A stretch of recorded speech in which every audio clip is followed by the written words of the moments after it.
무엇이든 이제 기초가 가장 이제 중요하다고 이제 말을 하죠. 기초가 튼튼해야지 그에 세워지는 모든 것이 이제 안정적이기에 그렇습니다. 그래서 우리는 무엇을 할 때든 이제 기초를 좀 잘 이렇게 다져야 하는데요. 그래서 이거는 이제 신앙도 마찬가지로 할 수 있습니다. 신앙생활도 이제 기초가 이제 중요하다고 할 수 있습니다. 신앙의 기초가 이제 온전히 세워지지 않으면 그 신앙의 길이와 어떤 이제 업적과 상관없이 그 신앙생활은 매우 불안정하여서 흔들리게 되어 있죠.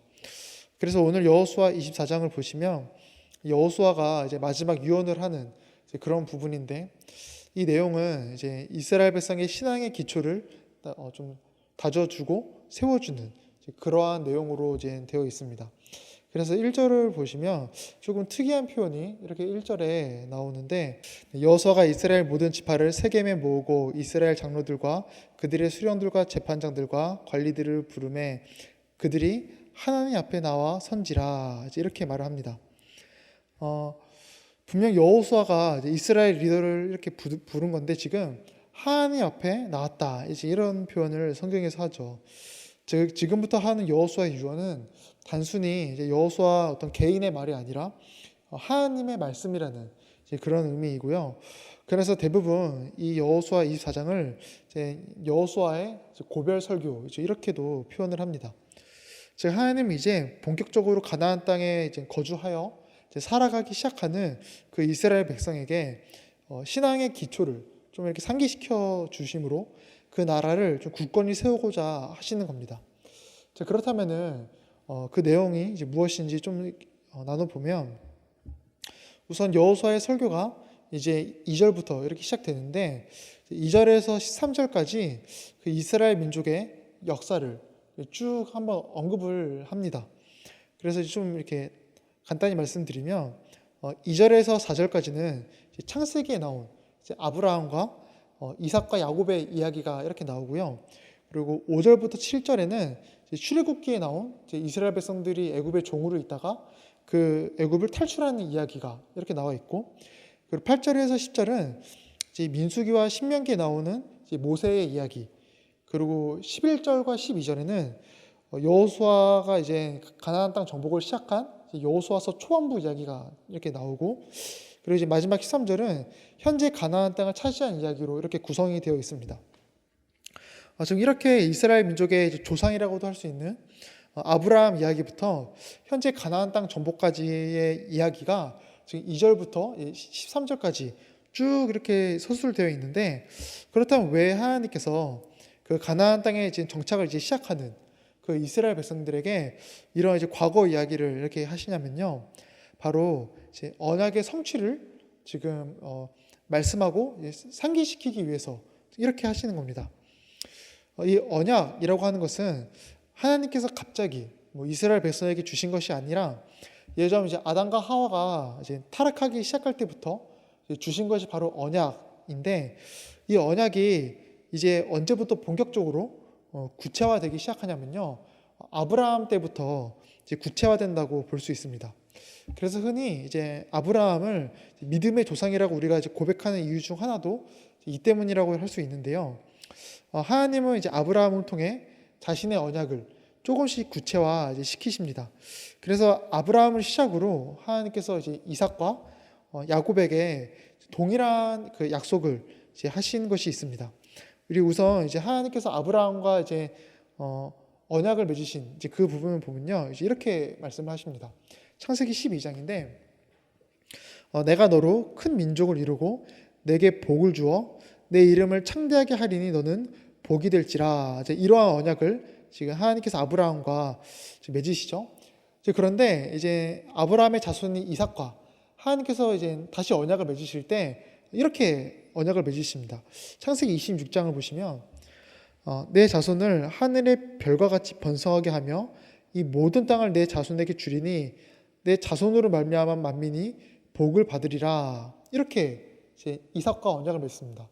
그리고 다음에 이제 이삭의 아들인 야곱과 하나님께서 언약을 맺으실 때 또 이렇게 언약을 맺으십니다. 이제 28장을 보시면 창세기 내 자손이 땅에 티끌같이 되어 내가 서쪽과 동쪽과 북쪽과 남쪽으로 퍼져 나갈지며 땅의 모든 족속이 너와 내 자손으로 말미암아 복을 받으리라. 이렇게 하나님은 아브라함을 시작으로 이삭과 야곱에게 동일한 약속을 지금 하고 계십니다. 너를 통해서 큰 민족을 이루고 복을 주겠다. 이러한 지금 약속을 이제 하고 계시죠. 그리고 이 언약을 약 지금 500여 년이 흐른 후에 지금 누가 누리고 있냐면 여호수아를 통해 이스라엘 백성이 지금 누리고 있는 것입니다. 이처럼 하나님은 자신이 한 언약을 그리고 약속을 어기지 않고 신실하게 지키셨음을 지금 2절부터 지금 쭉 설명하고 계신 겁니다. 그래서 우리는 이제 2절에서 이제 13절까지 이 말씀을 통해 하나님의 약속, 언약에 대해 두 가지 사실을 알 수가 있습니다. 우선 첫 번째는 하나님과 우리의 언약은 하나님께서 친히 이제 이루신다라는 겁니다. 2절부터 13절까지의 그 내용을 한번 천천히 이렇게 보면요. 지금 그 중심 단어가 있는데 바로 내가 혹은 이제 나는이라는 단어입니다. 하나님께서 이제 2절에서 13절까지 이제 이스라엘의 역사를 쭉 훑으시면서 지금 어떤 것을 강조하시냐면 내가 했다, 내가 이루었다. 지금 이 부분을 강조하시거든요. 그래서 제가 한번 2절부터 13절까지를 한번 쭉 이렇게 한번 읽어보겠습니다. 그래서 몇 번 이렇게 그 단어가 반복되는지 한번 이렇게 보시면요, 이렇게 말을 합니다. 여호수아가 모든 백성에게 이르되 이스라엘의 하나님 여호와께서 이같이 말씀하시기를 옛적에 너희의 조상들 곧 아브라함의 아버지 나홀의 아버지 데라가 강 저쪽에 거주하여 다른 신들을 섬겼으나 내가 너희의 조상 아브라함을 강 저쪽에서 이끌어내어 가나안 온 땅에 두루 행하게 하고 그의 씨를 번성하게 하려고 그에게 이삭을 주었으며 이삭에게는 야곱과 에서를 주었고 에서에게는 세일산 소유를 주었으나 야곱과 그의 자손들은 애굽으로 내려갔으므로 내가 모세와 아론을 보내었고 또 애굽에 재앙을 내렸으니 곧 내가 그들 가운데 행한 것과 같고 그 후에 너희를 인도하여 내었노라. 내가 너희의 조상들을 애굽에서 인도하여 내어 바다에 이르게 한즉 애굽 사람들이 병거와 마병을 거느리고 너희의 조상들을 홍해까지 쫓아오므로 너희의 조상들이 나 여호와께 부르짖기로 내가 너희와 애굽 사람들 사이에 흑암을 두고 바다를 이끌어 그들을 덮었나니 내가 애굽에서 행한 일을 너희의 눈이 보았으며 또 너희가 많은 날을 광야에서 거주하였느니라.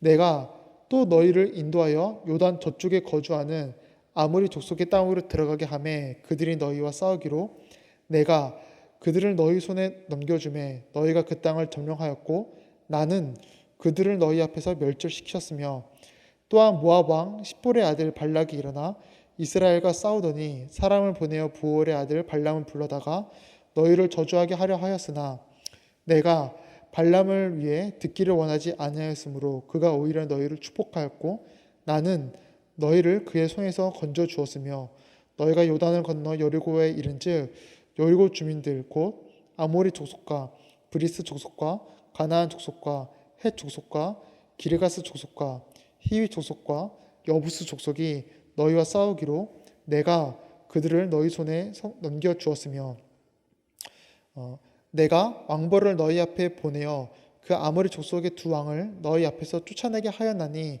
너희의 칼이나 너희의 활로서 이같이 한 것이 아니며 내가 또 너희가 수고하지 아니한 땅과 너희가 건설하지 아니한 성읍들을 너희에게 주었더니 너희가 그 가운데에 거주하며 너희는 또 너희가 심지 아니한 포도원과 가나몬의 열매를 먹는다 하셨느니라. 혹시 몇 번 나온지 세어보셨나요? 총 이제 14번 나옵니다. 2절에서 13절이라는 이 말씀에 하나님은 내가 했다라는 그 표현을 무려 14번 이렇게 반복하고 계십니다. 즉 하나님은 전적인 자신의 주권으로 지금 언약을 성취했음을 지금 말씀하고 강조하고 계신 겁니다. 이스라엘에게 어떤 착한 마음이 있거나 그들에게 어떤 탁월한 능력이 있고 그들이 뛰어나서 그 약속이 성취된 게 아니라 하나님께서 친히 자신의 능력과 힘으로 그 약속을 이루셨음을 말씀하신 것이죠. 사실 저는 이제 이스라엘 백성의 이 역사를 보면은 마치 철없는 아이가 이렇게 정말 철없이 투정을 부리는 것처럼 보입니다. 그 정도로 이스라엘은 항상 이제 하나님께 불평하고 원망하고 뭐 짜증을 내고 막 그랬잖아요. 그래서 이렇게 성경을 쭉 보다 보면은 아니 이 정도면은 하나님께서 이스라엘을 이렇게 내치시는 게 당연한 거 아닌가? 뭐 이런 생각이 들기도 합니다. 하지만 하나님은 이스라엘이 아무리 부족하고 연약하지만 끝까지 자신의 힘과 능력으로 그 언약을 이루어 가셨습니다. 이스라엘 민족의 수를 이제 결국에는 많게 하시고 가나안 땅 정복이라는 약속을 하나님 스스로 지금 성취하고 계신 것이죠. 그리고 이것은 사실 지금도 유효합니다. 하나님은 아브라함에게 하신 언약을 가나안 정복과 그리고 다윗을 거쳐서 예수님을 통해 이제 완성시키셨죠. 그래서 그 예수님을 통해 완성된 언약으로 지금 이제 우리가 구원을 누리고 있는 거 아니겠어요? 그런데 예수님께서도 그 구원을 이루실 때 자신의 힘과 능력으로 직접 이루셨습니다. 사실 우리의 이제 모습을 좀 돌아보면은 우리의 모습은 너무 악하고 사실 부족함이 가득하죠. 솔직히 하루에도 주님이 아닌 내 마음대로, 내 뜻대로 살아갈 때가 더 많지 않나요? 그러니 이런 우리를 이제 돌아보면은 그 주님께서 우리를 내팽개치셔도 우리는 아무런 할 말이 없는데 예수님은 우리를 불쌍히 여기셔서 자신이 친히 십자가에서 그 약속을 이루셨습니다. 또한 이것은 나를 향한 어떤 뜻도 마찬가지를 할 수 있죠. 이 세상에서 이제 우리 각자를 향한 하나님의 어떤 계획하심과 뜻이 있습니다. 그런데 그 뜻은 하나님께서 친히 나를 도우시고 함께 하심으로 반드시 이루어집니다. 내가 아무리 연약하고 내가 아무리 부족한다 할지라도 나를 향한 하나님의 계획과 뜻은 이제 절대 실패하거나 이제 무너지지 않는다라는 겁니다. 혹시 위그노라는 단어를 들어보셨나요? 이제 그 프랑스 이제 개혁주의자들, 프랑스에서 이제 예전에 기독교인들이었던 이제 분들을 가리켜서 위그노라고 이렇게 말을 하거든요. 그런데 이제 위그노 하면 프랑스에서 굉장히 유명한 어떤 한 사건이 하나 있습니다. 바로 이제 이제 바르톨로메오 축일의 학살이라고 사진을 잠깐 준비했는데 이게 이 사건이 워낙 이제 유명해서 잘 보이시나요? 이제 이 사건이 워낙 유명해서 이제 프랑스에서는 이제 기념 화폐로도 만들어졌다고 합니다. 근데 이게 무슨 날이냐면 이제 프랑스 이제 개혁주의자들, 그러니까 기독교인들과 예전에 이제 로마 카톨릭이 사이가 굉장히 안 좋았는데 이제 어떤 사건을 빌미로 이제 로마 카톨릭이 이제 그 프랑스 그 기독교인들, 그러니까 위그노를 이제 학살하는 일이 벌어진 겁니다. 그래서 이 학살이 좀 도가 지나쳐서 겨우 6일 만에 이제 프랑스 인구의 수만 명이 죽었다고 합니다.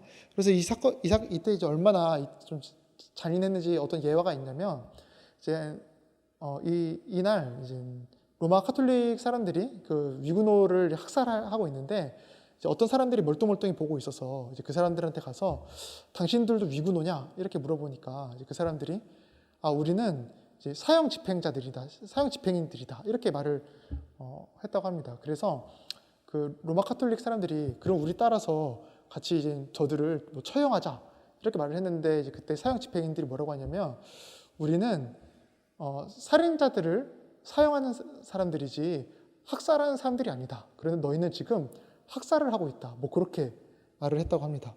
이처럼 이제 이 당시에 이 사건 때문에 이제 프랑스의 많은 기독교인들이 이제 핍박을 당했는데 그러니까 요 사건만 우리가 이렇게 보면은 뭔가 이제 하나님께서 우리를 버린 것 같고 뭔가 우리에게 큰 어떤 고난이 닥쳐서 어떤 앞날이 보이지 않는 이제 그런 느낌처럼 보이죠.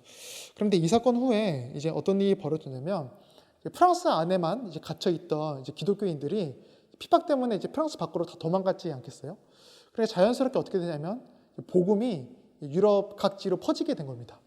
프랑스 이제 그 안에만 갇혀 있던 그 개혁주의 그 복음들이 유럽 각지로 퍼지게 됐고 또 이 사건이 너무 심각하게 되니까 어떻게 되냐면 이제 낭트칙령이라고 이제 종교를 좀 이제 자유화시키는 자유롭게 종교를 믿는 이제 뭐 그런 법이 발효가 돼서 결국에 좀 이제 기독교인들이 자유롭게 이렇게 신앙생활을 할 수 있는 어떤 여건이 마련되었다고 합니다.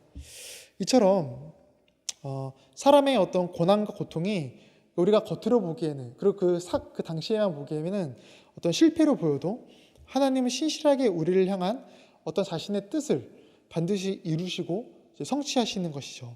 그러니 우리는 언제나 그 하나님의 약속을 이렇게 신뢰할 수 있는 것입니다. 그리고 두 번째로 이제 오늘 이제 본문으로 이제 하나님의 언약에 대해서 우리가 무엇을 알 수 있냐면요. 하나님의 그 언약은, 약속은 점점 이게 시간이 흐를수록 구체화된다라는 겁니다. 이제 하나님께서 아브라함과 처음 딱 언약을 맺으셨을 때 이제 너를 통해 내가 이렇게 수많은 자손을 주겠다 이렇게 약속을 하셨죠. 그런데 사실 그때를 우리가 좀 잠시 생각해 보면은 이제 아브라함에게 아이가 있었나요? 아이가 하나도 없었죠. 이제 100세가 될 때까지 한 명도 없었습니다. 그러니 이제 그때까지 이제 아브라함 입장에서는 얼마나 막연하고 좀 답답했겠어요. 그러다 이제 하나님께서 100세의 나이에 이삭을 주시고, 그런데 또 이제 아브라함이 이제 사는 날 동안 이삭밖에 못 봤잖아요. 그러니까 이제 수많은 자손을 주신다 했는데 이삭밖에 없으니 그 얼마나 또 조금 벙 뜨겠습니까? 그런데 그 이삭을 통해서 하나님은 또 야곱을 주시고, 그리고 또 야곱의 그 12아들들이 애굽에 살면서 자손이 굉장히 많아졌죠. 즉 하나님의 언약은 시간이 흐를수록 구체화된다라는 겁니다. 그리고 아브라함에게 너희의 자손에게 땅을 주겠다 이렇게 약속하셨을 때 구체적으로 이제 얼마나 많은 땅인지, 어떤 땅인지, 그것도 어떻게 차지하는지 아브라함은 몰랐겠죠. 하지만 그 약속을 여호수아를 통해 이제 가나안 땅을 정복함으로 얼마나 많은 땅인지 이제 구체적으로 보여주셨고, 이 약속들은 나중에 다윗이 이스라엘의 딱 왕이 되면서 강대한 나라가 되므로 더 이제 구체화되게 됩니다. 그리고 무엇보다 이 언약은요, 결국 이제 아브라함과 다윗의 자손이 그 예수님을 통해서 이제 죄인인 우리가 하나님의 나라를 이제 가게 됨으로 이제 완성되죠. 그래서 이제 갈라디아에서 보면 이런 말씀이 있습니다. 갈라디아서 말씀, 우리 말씀을 한번 같이 고백해 볼까요? 시작. 너희가 그리스도의 것이면 곧 아브라함의 자손이요 약속대로 유업을 이을 자니라. 여기서 이 유업이 하나님 나라입니다. 하나님 나라. 즉 이제 하나님 나라를 이제 우리가 유업으로 받게 된다라는 것이죠. 즉 하나님은 자신이 처음에 이제 아브라함에게 약속한 그 땅은 그냥 눈에 보이는 그러한 땅이 아니라 눈에 보이지 않는 영원한 그 하나님 나라임을 점차 이제 구체적으로 이제 드러내시고 계신 겁니다. 그리고 이거는 이제 지금도 마찬가지라 할 수 있죠. 사실 이 하나님의 언약은 아직까지도 이제 온전히 이제 이루어지지는 않았다고 할 수 있습니다. 그럼 언제 온전히 이루어지냐면 예수님 재림의 때, 예수님께서 다시 이 땅에 오실 때 이제 온전히 이루어지는데요. 물론 이제 그때가 언제인지, 뭐 그날이 되면은 예수님 재림의 때가 되면은 뭐 무슨 일이 일어날지는 우리가 알지는 못하지만 그날이 되면은 우리는 이제 지금보다 더 밝히 알게 될 겁니다. 새 하늘과 새 땅이 어떤 곳이고, 우리가 이제 새 육신으로 부활한다고 했으니 또 그 육신은 어떤 육신이고, 우리가 그거를 그날이 되면 더 구체적으로 알게 되겠죠. 또한 나를 향한 하나님의 어떤 뜻과 약속도 점점 구체적으로 드러나게 되어 있습니다. 우선 우리가 성화라는 게 그렇습니다. 구원받은 우리는 이제 조금씩 예수님을 닮아가는, 그래서 거룩하게 되는 그러한 성화되는 인생을 살게 되죠. 그런데 이 점점 거룩해지는 이 모습은 말 그대로 이제 조금씩 우리가 변화가 되는 것이지 하루 아침에 온전한 모습으로 온전히 그리스도인으로 되는 것이 아닙니다. 즉 우리는 인생을 살면서 조금씩 이제 주님을 구체적으로 닮아가게 되고요. 그리고 이 성화는 이제 우리가 하나님 나라에 가면 이제 온전히 이루어지게 되겠죠. 또한 우리를 향한 하나님의 뜻도 마찬가지입니다. 사실 제가 지금 여기서 이렇게 설교를 하고 목회를 하고 있지만 사실 저는 이렇게 목회를 할지를 이제 몰랐습니다. 제가 누구 앞에서 이게 말도 못하는 성격이고 원래 낯도 굉장히 많이 가려서 이제 학교에서도 발표도 거의 못했었고, 제가 초등학교 때 반장이 한 번 된 적이 있었는데, 근데 반장이 되면 이제 애들 앞에서 뭐 이것저것 해야 되는데 이제 그것도 이제 못하는 건데요. 선생님이 너 그럴 거면 반장 왜 했냐고 그렇게 말을 해서 그 후로 상처받아서 반장도 안 했거든요. 제가 이제 그 정도로 누구 앞에서 이제 나서는 성격이 못 됩니다. 그러니 당연히 이렇게 목회를 할 줄을 상상도 못했지만 시간이 지나니 나를 향한 어떤 하나님의 뜻을 구체적으로 알게 되는 것이죠. 저뿐 아니라 우리의 모두의 삶이 그렇습니다. 우리 각자를 향한 하나님의 뜻과 계획하심을 점차 구체적으로 드러나게 되어 있습니다. 그래서 좀 정리하자면 하나님의 약속은 두 가지 성격이 있는 것이죠. 하나님께서 친히 이루시고 점점 구체화된다라는 성격이 있는 것입니다. 그리고 오늘 본문의 이스라엘 백성은 이제 지난 자신들의 역사를 쭉 이제 들으면서 이 사실을 느끼고 이제 한 번 더 되새겼겠죠. 자, 그렇다면 이제 이스라엘 백성에게는 이제 두 가지의 길, 두 가지의 선택이 있다고 볼 수 있습니다. 바로 이 하나님의 이 약속을 앞으로도 믿을 것이냐, 아니면 믿지 않을 것이냐, 이 갈림길에 있는 것이고, 그래서 이제 하나님은 자신의 역사를 쭉 얘기하신 다음에 그 다음에 딱 이스라엘 백성들한테 이렇게 말씀을 하십니다. 우리 15절 한번 볼까요? 만일 여호와를 섬기는 것이 너희에게 좋지 않게 보이거든 너희 조상들이 강 저쪽에서 섬기던 신들이든지 또는 너희가 거주하는 땅에 있는 아모리 족속의 신들이든지 너희가 섬길 자를 오늘 택하라, 이렇게 말씀하십니다. 지금 자신의 역사를 하나님께 쭉 말씀하신 다음에 이스라엘 백성들에게 뭐라고 하시냐면 이제 택해라, 이렇게 말씀하십니다. 우리는 이를 통해 알 수 있는 건 신앙은 선택이라는 겁니다. 이 약속에 내가 확신을 갖느냐 못 갖느냐 하는 선택 중에서 하나님을 선택하는 것이 바로 신앙입니다. 그리고 이 선택은 굉장히 좀 중요하다고 할 수 있는데요. 왜냐하면 하나님께서 우리에게 요구하시는 이 선택은 단순히 그렇구나 하는 어떤 인정이 아니라 이 진리에, 이 약속에 내 목숨을 걸 수 있을 정도로 내가 확신을 가질 것이냐, 즉 이걸 묻는 것이기에 그렇습니다. 그래서 이에 대해서 굉장히 좀 유명한 예화 하나가 있는데, 저도 이제 교수님께 들었던 예화인데, 만약에 이제 우리가 5층에 이렇게 있는데 갑자기 불이 났다고 한번 가정을 해볼까요? 불이 나서, 불이 좀 심하게 나서 뭐 계단으로 못 내려가고 뭐 엘리베이터도 못 타고, 그러니까 5층에 꼼짝없이 갇힌 겁니다. 그래서 이제 뭐 어떻게 하나 발 돌동 구르고 있는데 저기 창문 밖에서 갑자기 한 소리가 들리는 거죠. 여기 에어매트 깔아놨으니까 뛰어내려라. 그런데 이제 불이 너무 심하게 나니 연기가 너무 자욱해서 이제 창문 밖을 봐도 에어매트가 보이지도 않고, 그러니까 내가 여기 뛰어내리면 정말 살 수 있을까? 라는 어떤 불안함이 있는데 계속 밖에서는 이제 뛰어내려라 이런 말이 들리니까 이제 그때 우리가 선택을 해야 되죠. 저 소리를 믿고 내가 뛰어내릴 것이냐, 아니면 그냥 일단 가만히 있어 볼 것이냐. 우리가 선택을 해야 되겠죠. 그리고 그 선택에 어떻게 보면 우리의 어떤 인생이 달려 있는 겁니다. 그런데 믿음과 우리의 신앙이 이제 이러한 선택이라는 겁니다.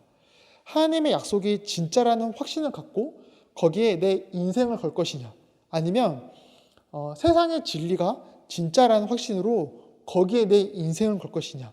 그 두 가지 선택 속에서 하나님의 약속에 내 인생을 거는 것, 그것이 바로 믿음이고 신앙의 어떤 기초라고 할 수 있는 것입니다. 그래서 예수님은 이렇게 말씀을 하신 것이죠. 마태복음 7장 말씀 한번 같이 고백하겠습니다. 시작. 그러므로 누구든지 나의 이 말을 듣고 행하는 자는 그 집을 반석 위에 지은 지혜로운 사람 같으리니. 이처럼 신앙은 내가 세상의 진리가 아니라 하나님의 약속에 확신을 갖고 내 생명을 거는 거라 할 수 있고, 그때 우리는 반석이라는 든든한 어떤 기초 위에 서게 되는 것이죠. 그리고 오늘 본문 속 이스라엘 백성들은 그 진리에, 그 하나님의 진리에, 그 약속에 자신들의 어떤 인생을 거는 그런 고백을 합니다. 16절 말씀 볼까요? 백성이 대답하여 이르되 우리가 결단코 여호와를 버리고 다른 신들을 섬기기를 하지 아니하오리니. 네. 이렇게 하나님의 그 약속에, 언약에 이제 확신을 갖고, 이제 그리고 나서 이제 이스라엘 백성과 하나님이 다시 이제 새 언약을 맺는 장면이 또 나옵니다. 설교를 마무리하면요, 그래서 우리의 신앙생활은 늘 이 어떤 확신에서 시작해야 합니다. 만약에 이제 이 하나님의 어떤 약속과 언약에 내 인생을 걸 정도의 이제 확신이 이제 없다면은 그 신앙생활은 이제 오래 가지 못하는 것이죠. 그래서 하나님은 가나안 땅에 거주하기 시작하는 그 이스라엘 백성에게 이 사실을 딱 상기시켜 주시면서 이제 선택을 하게 한 것입니다. 나의 언약에 너의 인생을 걸겠느냐. 지금 이걸 물으시면서 선택을 하게 한 겁니다. 제가 그 한 가지 좀 이렇게 얘기를 하고 설교를 마치면요. 제가 제가 졸업한 그 대학원에 이렇게 처음에 딱 들어갈 때 교수님과 면접을 이렇게 하고 들어가거든요. 근데 그 면접을 교수님과 할 때 이제 아직도 기억나는 한 그 질문이 있습니다. 그 질문이 뭐냐면 제가 딱 면접을 할 때 이제 공통적으로 주는 질문이 있거든요.